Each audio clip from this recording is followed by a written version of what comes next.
Capítulo 4. El planteamiento del lenguaje nuclear. El inconsciente insiste, se repite y casi tira la puerta abajo con tal de hacerse oír. Annie Rollers de Unsayable. El lenguaje oculto del trauma. Cuando se están representando dentro de nosotros fragmentos de los traumas pasados, estos traumas dejan pistas en forma de palabras y de frases con carga emocional, que suelen conducirnos de nuevo hacia los traumas no resueltos. Como ya hemos visto, es posible que estos traumas ni siquiera sean nuestros. Yo llamo lenguaje nuclear a las expresiones verbales de estos traumas. El lenguaje nuclear también se puede expresar de modos no verbales, entre ellos sensaciones físicas, conductas, emociones, impulsos e incluso los síntomas de una enfermedad. Dentro del lenguaje nuclear de Jessie se contaba su modo de despertarse sobresaltado a las 3:30 de la madrugada y de tiritar de frío sin saber por qué y su terror a volver a quedarse dormido. En el lenguaje nuclear de Gretchen figuraban la depresión, la desesperación, la ansiedad y el ansia de evaporarse. Tanto Gretchen como Jessie llevaban consigo piezas del rompecabezas que los relacionaba con algún hecho de su historia familiar que había quedado por resolver. Todos conocemos el cuento de Hansel y Gretel, a los que engañan para que se pierdan en el bosque oscuro. Hansel teme que no encontrarán el camino de vuelta a su casa, y va dejando un rastro de miguitas de pan para poder volver. La analogía es oportuna, ya estemos sumidos en las profundidades del bosque de nuestros miedos, o solo un poco alterados por habernos desviado del camino, nosotros también dejamos un rastro que puede servirnos para orientarnos. Pero en vez de migas de pan, dejamos un rastro de palabras que tienen el poder de guiarnos de nuevo hasta el camino.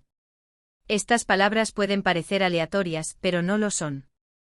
Lo cierto es que son pistas que nos da nuestro inconsciente.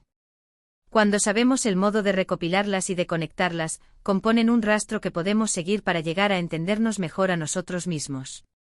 Como los niños del cuento podemos aventurarnos tanto en el bosque de nuestros miedos que incluso nos olvidamos de dónde está nuestra casa.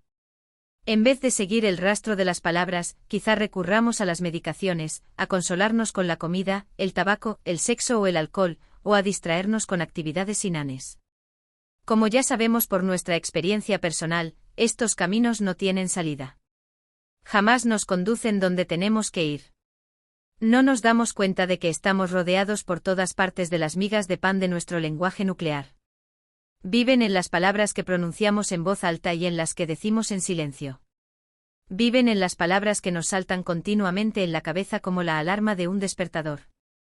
Pero en vez de seguirlas para descubrir a dónde nos conducen, podemos quedarnos paralizados por el trance interior que nos provocan estas palabras. El recuerdo inconsciente. Si entendemos cómo se conservan los recuerdos traumáticos, podremos entender un poco mejor lo que sucede con nuestras palabras cuando estamos abrumados. La memoria a largo plazo se suele dividir en dos tipos principales: memoria declarativa y memoria no declarativa. La memoria declarativa, también llamada memoria explícita o narrativa, es la capacidad de evocar conscientemente datos o sucesos. Este tipo de memoria hace uso del lenguaje para organizar, categorizar y almacenar la información y las experiencias que se convertirán en recuerdos recuperables.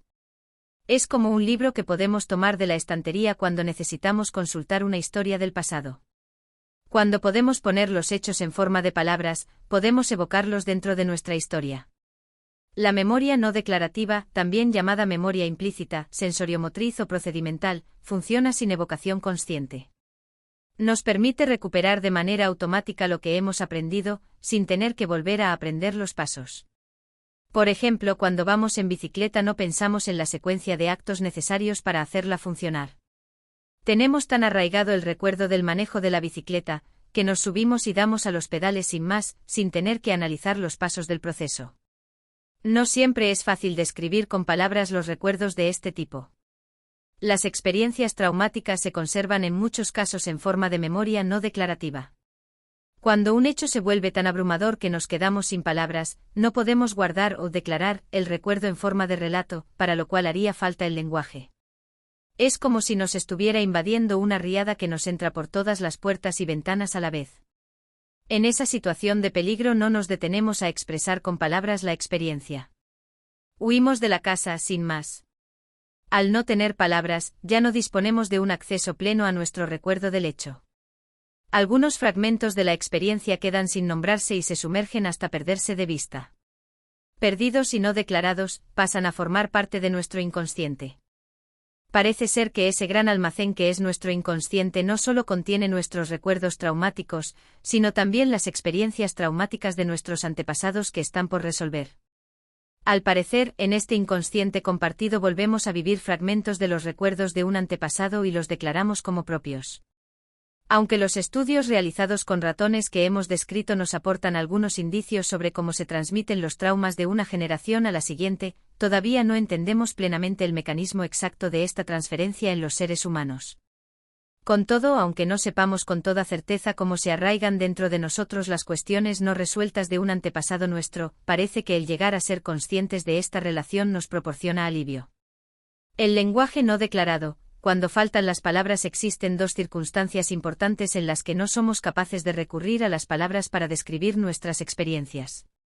La primera es cuando tenemos menos de 2 o 3 años y no nos han madurado plenamente todavía los centros del lenguaje del cerebro. La segunda es en los episodios traumáticos, cuando quedan reprimidas nuestras funciones de la memoria y no podemos procesar la información de manera precisa. Cuando se inhibe la función de la memoria, la información emocionalmente significativa se salta los lóbulos frontales, y no es posible asignarle nombre ni ordenarla por medio de palabras ni del lenguaje, como explica Bessel van der Kolk. A falta de lenguaje, nuestras experiencias suelen quedar no declaradas, y entonces es más probable que las almacenemos como fragmentos de recuerdos, sensaciones corporales, imágenes y emociones. El lenguaje nos permite cristalizar nuestras experiencias en forma de relato. Cuando tenemos el relato, nos resulta más fácil rememorar una experiencia, aunque sea traumática, sin revivir toda la agitación que tiene asociada. Aunque el lenguaje puede ser una de las primeras cosas que nos faltan cuando estamos abrumados, este lenguaje no se pierde nunca. Se filtra por nuestro inconsciente y sale a relucir de manera inesperada, empeñado en hacerse notar. Como dice la psicóloga Annie Rollers, el inconsciente insiste, se repite y casi tira la puerta abajo con tal de hacerse oír. La única manera que tienes de oírlo, de invitarlo a pasar, es dejar de echarle cosas encima, que suelen ser tus propias ideas, y en vez de ello, escuchar lo impronunciable, que está en todas partes, en el habla, en las representaciones, en los sueños y en el cuerpo. 93. Lenguaje nuclear y recuperación de recuerdos. Las experiencias no expresadas con palabras que residen en nuestro inconsciente nos rodean por todas partes. Aparecen en nuestro lenguaje peculiar. Se manifiestan en nuestros síntomas crónicos y en nuestras conductas inexplicables. Salen a relucir en las luchas repetitivas que afrontamos en nuestra vida cotidiana. Estas experiencias no expresadas con palabras constituyen la base de nuestro lenguaje nuclear. Cuando nuestro inconsciente echa la puerta abajo para hacerse oír, lo que oímos es lenguaje nuclear. Las palabras con carga emocional de nuestro lenguaje nuclear son claves de los recuerdos no declarativos que residen en nuestro cuerpo y en el cuerpo de nuestro sistema familiar. Son como piedras preciosas que, enterradas en nuestro inconsciente, esperan que las descubramos y las extraigamos. Si no las reconocemos como lo que son, como mensajeras, pasaremos por alto unas pistas importantes que podrían ayudarnos a desentrañar el misterio que se encierra detrás de nuestras luchas. Cuando las extraemos, damos un paso esencial hacia la curación de nuestro trauma. El lenguaje nuclear nos ayuda a declarar los recuerdos que han quedado no declarados, y nos permite reconstruir los hechos y las experiencias que no hemos podido integrar y ni siquiera recordar. Cuando reunimos en nuestra mente consciente un número suficiente de estas piezas, empezamos a formar un relato que nos permite entender con más profundidad lo que puede habernos pasado, a nosotros o a los miembros de nuestra familia. Empezamos a entender unos recuerdos, unas emociones y unas sensaciones que quizá nos hayan estado rondando durante toda la vida. Cuando hemos localizado su origen en el pasado, en un trauma nuestro o en un trauma de nuestra familia, podemos dejar de vivirlos como si pertenecieran al presente. Y si bien no es posible explicar todos los miedos, angustias y pensamientos repetitivos por un hecho traumático sucedido en la familia, sí que nos es posible entender de manera más plena determinadas experiencias cuando desciframos nuestro lenguaje nuclear. ¿Cómo reconocer tu lenguaje nuclear? Nuestro lenguaje nuclear son las palabras intensas o apremiantes que empleamos para describir nuestros miedos más profundos. También podemos oír este lenguaje en nuestras quejas sobre nuestras relaciones personales y de pareja, nuestra salud, nuestro trabajo y otros aspectos de nuestra vida. El lenguaje nuclear se manifiesta incluso en el modo en que nos hemos desconectado de nuestros cuerpos y del núcleo de nuestro propio ser. En esencia, son los efectos colaterales de los traumas que se han producido en nuestra primera infancia o en nuestra historia familiar. Este lenguaje es poco común en el sentido de que puede parecernos que está fuera de contexto respecto de lo que sabemos o de lo que hemos vivido. El lenguaje nuclear puede caracterizarse por proceder de nuestro exterior aunque lo percibimos en nuestro interior. Cuando Gretchen ya entendía lo que había detrás de las palabras evaporar e incinerar, dijo, esos sentimientos vivían en mí pero no procedían de mí.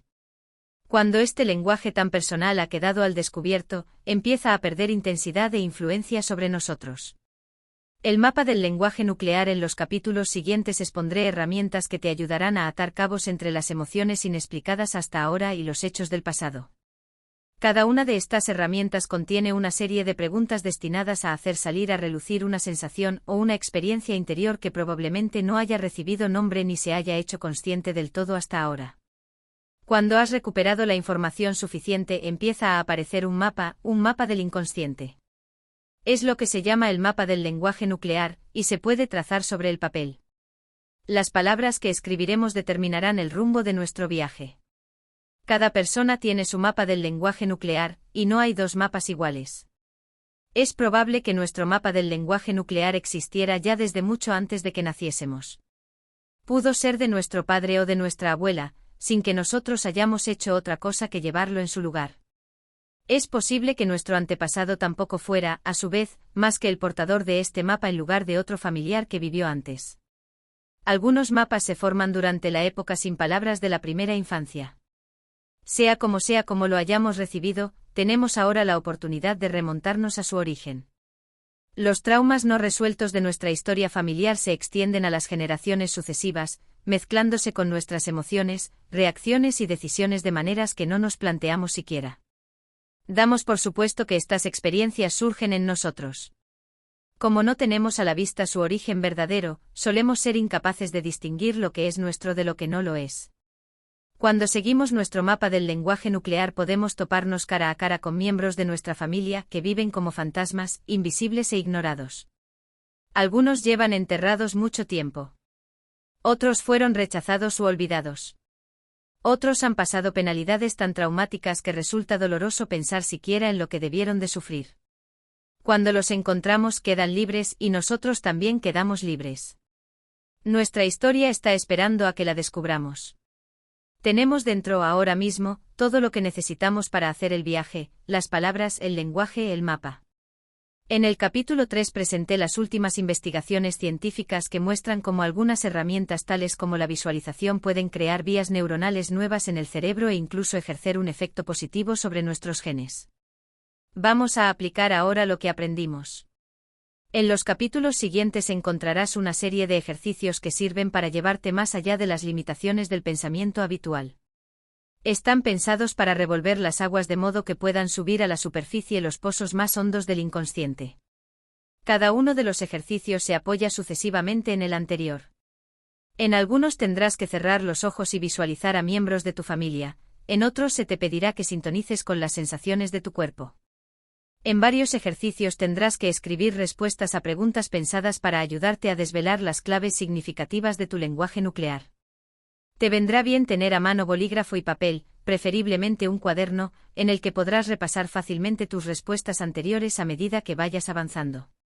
Según mis observaciones, haciendo estos ejercicios profundizarás en tu propia experiencia y descubrirás algo más acerca de ti mismo. No tienes que preocuparte de si estás respondiendo bien o mal a las preguntas. Déjate guiar por tu propia curiosidad, mientras yo te acompaño por un proceso que ha dado resultados curativos para muchos en mi consulta profesional.